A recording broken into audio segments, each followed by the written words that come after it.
Welcome to ട്രൈഡൂട്ട്. നമുക്ക് വരുന്ന ആഴ്ചയിൽ ഗോൾഡിന്റെ പ്രൈസ് മൂവ്മെന്റ് അനാലിസിസ് ഒന്ന് നോക്കാം. അതിനുവേണ്ടി വീക്കിലി ചാർട്ടാണ് എടുത്തിരിക്കുന്നത്. വീക്കിലി ചാർട്ടിൽ പ്രധാനപ്പെട്ട ഏരിയാസ് ഒന്ന് മാർക്ക് ചെയ്തിട്ടുണ്ട്. ആദ്യമായിട്ട് മാർക്ക് ചെയ്യുന്ന ഈ ലെവലാണ്. ഈ ലെവലിൽ നിന്നിട്ട് നോക്കിയാൽ കാണാം കഴിഞ്ഞതിന്റെ മുന്നത്തെ വീക്കിലി ക്യാൻഡിൽ വന്ന് ഇവിടെ നിന്ന് സപ്പോർട്ട് എടുത്താൽ മുകളിൽ പോയിരിക്കുന്നത്. അതുപോലെ തന്നെ രണ്ടാമത് മാർക്ക് ചെയ്തിരിക്കുന്നത് ഈ ലെവലാണ്. ഈ ലെവലിന്റെ മുകളിൽ കഴിഞ്ഞ ആഴ്ച ബ്രേക്ക് ചെയ്ത് നിന്നുണ്ടായിരുന്നു. ഈ ആഴ്ച അതിന്റെ താഴെ വന്നിട്ട് സപ്പോർട്ട് എടുത്തിട്ടുണ്ട്. അപ്പൊ ഈ രണ്ട് ലെവലും പ്രധാനപ്പെട്ടതാണ്. ഇനി അടുത്തത് മാർക്ക് ചെയ്യുന്നത് ഓൾ ടൈം ഹൈനെയാണ്. അതും മാർക്ക് ചെയ്ത് വെക്കുന്നുണ്ട്. അപ്പൊ ഇത്രയാണ് പ്രധാനപ്പെട്ട ഏരിയാസ് വീക്കിലിയിൽ മാർക്ക് ചെയ്യുന്നത്. ഇനി നമുക്ക് വൺ ഡേ ചാർട്ടിൽ പോവാം.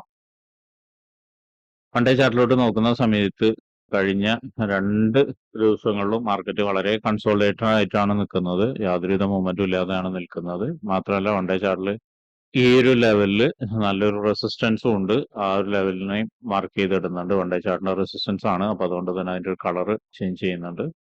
ഇനി വൺ ഡേ ചാർട്ടിൽ മറ്റൊരു പ്രധാനപ്പെട്ട ഏരിയ എന്ന് പറയുന്ന ലെവല് ഈ ഒരു ഏരിയ ആണ്. താഴെ കാണുന്ന ഈ ലെവലാണ് വൺ ഡേ ചാർട്ടിൽ പ്രധാനപ്പെട്ട ഒരു ഏരിയ. അതൊന്ന് ജസ്റ്റ് മാർക്ക് ചെയ്തിടുന്നുണ്ട് സപ്പോർട്ടായിട്ട്.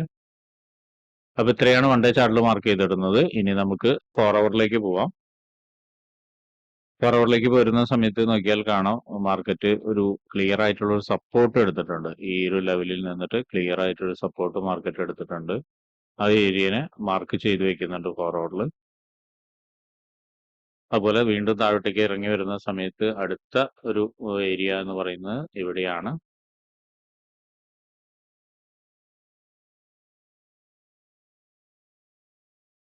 റെസിസ്റ്റൻസ് ലെവൽ നോക്കുകയാണെങ്കിൽ ഇവിടെ ഒരു റെസിസ്റ്റൻസ് ലെവൽ ഉണ്ട്. അത് മാർക്ക് ചെയ്യുന്നുണ്ട്.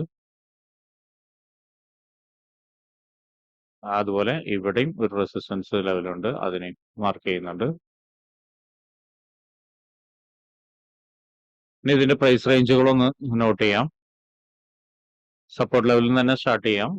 3216.367 ആൻഡ് 3246.073. അടുത്തതിന്റെ 3255.594. അടുത്തതിന്റെ 3284.919. ഇനി അടുത്ത സപ്പോർട്ടിന്റെ 3321.861 ആൻഡ് 3349.287 ആണ്. അടുത്തതിന്റെ പ്രൈസ് എന്ന് പറയുന്നത് 3410.216 ആൻഡ് 3381.272. അടുത്ത റെസിസ്റ്റൻസിന്റെ 3459.344 ആൻഡ് 3429.639. ഇനി ഓൾ ടൈം ഹൈയുടെ 3500 ആണ് ഓൾ ടൈം ഹൈയുടെ കാണുന്നത്. അപ്പൊ ഇത്രയാണ് പ്രധാനപ്പെട്ട ഏരിയാസ് 4 അവർ ചാർട്ടിൽ മാർക്ക് ചെയ്യുന്നത്. ഇനി നമുക്ക് 1 അവറിലേക്ക് പോവാം.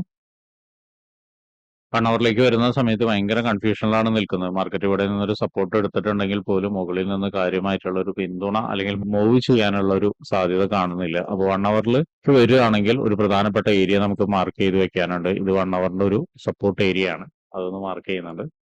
ഇതിന്റെ കളർ ഒന്ന് ചേഞ്ച് ചെയ്യുന്നുണ്ട്. അപ്പൊ മാർക്കറ്റ് ഒരുപക്ഷെ ഒന്ന് താഴോട്ടേക്ക് ഇറങ്ങിക്കഴിഞ്ഞ് ഉദാഹരണത്തിന് ഈ ലെവലും ബ്രേക്ക് ചെയ്ത് ഈ ഇവിടേക്ക് ഇറങ്ങിക്കഴിഞ്ഞ് നല്ലൊരു കൺഫർമേഷനോട് കൂടി ഇതിന്റെ മുകളിലോട്ട് ക്രോസ് ചെയ്യുകയാണെങ്കിൽ നമുക്ക് ഈ ഇവിടം വരെ ഫസ്റ്റ് ടാർഗറ്റ് ഉണ്ട്. ഇത് ബ്രേക്ക് ചെയ്യുന്ന സെക്കൻഡ് ടാർഗറ്റ് ഇവിടെയാണ്. തേർഡ് ടാർഗറ്റ് നേരത്തെ third target all time high ആണ്. ഇവിടെയൊക്കെ ശ്രദ്ധിക്കേണ്ട കാര്യം എന്ന് വെച്ചിട്ടുണ്ടെങ്കിൽ ഓരോ ലെവലിൽ വരുന്ന സമയത്ത് പുൾ ബാക്കുകൾ കിട്ടാനുള്ള സാധ്യത വളരെ കൂടുതലാണ്. അപ്പോൾ അവിടേക്കൊക്കെ മാർക്കറ്റ് വരുന്ന സമയത്ത് ഒരു പുൾ ബാക്ക് വന്നിട്ടായിരിക്കും ചിലപ്പോൾ മുകളിലേക്ക് വീണ്ടും പോകുന്നത്. ഈ ഒരു ലെവലിൽ അങ്ങനെ തന്നെയാണ്. ഇനി മറ്റൊരു കാര്യം എന്ന് പറഞ്ഞാൽ ഒരുപക്ഷെ ഈ ഒരു ലെവല് ഇപ്പൊ നേരത്തെ പറഞ്ഞ പോലെ ഈ 1 അവറിന്റെ സപ്പോർട്ട് ലെവല് എടുക്കാതെ അതായത് സപ്പോർട്ടിനെ കാര്യമായി മൈൻഡ് ചെയ്യാതെ തൊട്ട് താഴെയുള്ള ഈ ലെവലിലേക്കും വരാനുള്ള ഒരു സാധ്യത ഉണ്ട്. അപ്പൊ അവിടെ നിന്നും ഇത് എക്സ്പെക്ട് ചെയ്യാം. ഇനി സെൽ എൻട്രി എന്ന് പറയുന്നത് ഇപ്പോഴത്തെ ഒരു അവസ്ഥയിൽ ഓവറോൾ ബുള്ളിഷ് ആണ് മാർക്കറ്റ്. അപ്പൊ താഴോട്ടേക്ക് വരുന്ന ഓരോ സെൽ എൻട്രിയിലും ശ്രദ്ധിക്കേണ്ട കാര്യം എന്താണെന്ന് വെച്ചാൽ പ്രധാനപ്പെട്ട ഏരിയാസിൽ മാർക്കറ്റ് വന്നിട്ട് എങ്ങനെയാണ് ബിഹേവ് ചെയ്യേണ്ടത് എന്നുള്ളതാണ് ശ്രദ്ധിക്കേണ്ടത്. താഴോട്ടേക്ക് ഇറങ്ങി ഈ ഒരു സോണിനെ ബ്രേക്ക് ചെയ്ത് ഈ സോണിലേക്കൊക്കെ വരുന്ന സമയത്തൊക്കെ സെൽ എൻട്രി ഉണ്ട്. അതൊക്കെ ചെറിയ ടൈം ഫ്രെയിമിൽ പോയിട്ടാണ് ചെയ്യേണ്ടത്. ഹൈ ടൈം ഫ്രെയിമിൽ എടുത്തു കഴിഞ്ഞാൽ വലിയ സ്റ്റോപ്പ് ലോസും ചെറിയ ടാർഗറ്റ് ആയിരിക്കും കിട്ടുന്നുണ്ടാവുക. അപ്പൊ അത് കൺഫർമേഷൻ നോക്കിയിട്ട് ട്രേഡ് എടുക്കുക. അപ്പോൾ ഈ ആഴ്ചയിലെ പ്രൈസ് മൂവ്മെന്റ് അനാലിസിസ് ഇത്രയാണ്. ട്രേഡ് എടുക്കുന്ന എല്ലാവരും സൂക്ഷിച്ചും കണ്ടു തന്നെ ട്രേഡ് എടുക്കുക. അപ്പൊ ഇങ്ങനെയുള്ള കാര്യങ്ങളൊക്കെ നിങ്ങൾക്ക് പഠിക്കാൻ താല്പര്യമുണ്ടെങ്കിൽ ട്രേഡ് റൂട്ടുമായിട്ട് ബന്ധപ്പെടാം. അത് ഫ്രീ ആയിട്ട് ട്രേഡിങ്ങിന്റെ കാര്യങ്ങളൊക്കെ നിങ്ങൾക്ക് പഠിക്കാവുന്നതാണ്. അതിനു വേണ്ടിയിട്ട് ഈ വീഡിയോയുടെ ഡിസ്ക്രിപ്ഷനിൽ ഒരു ഗൂഗിൾ ഫോം കൊടുത്തിട്ടുണ്ട്. ആ ഗൂഗിൾ ഫോം കൃത്യമായി വായിച്ച് അതിലുള്ള കണ്ടീഷൻസ് ഒക്കെ ഓക്കെ ആണെങ്കിൽ മാത്രം ഫിൽ ചെയ്യുക. അതോടൊപ്പം തന്നെ ഡിസ്ക്രിപ്ഷനിലുള്ള വാട്സപ്പ് ചാനലിൽ നിങ്ങൾക്ക് ജോയിൻ ചെയ്യാവുന്നതാണ്. അവിടെ ട്രേഡ് റൂട്ടിന്റെ അപ്ഡേറ്റ്സ് ലഭിക്കുന്നതാണ്. അപ്പോൾ എല്ലാവർക്കും ഇന്നൊരു പ്രോഫിറ്റബിൾ ഡേ ആവട്ടെ എന്ന് ആശംസിക്കുന്നു.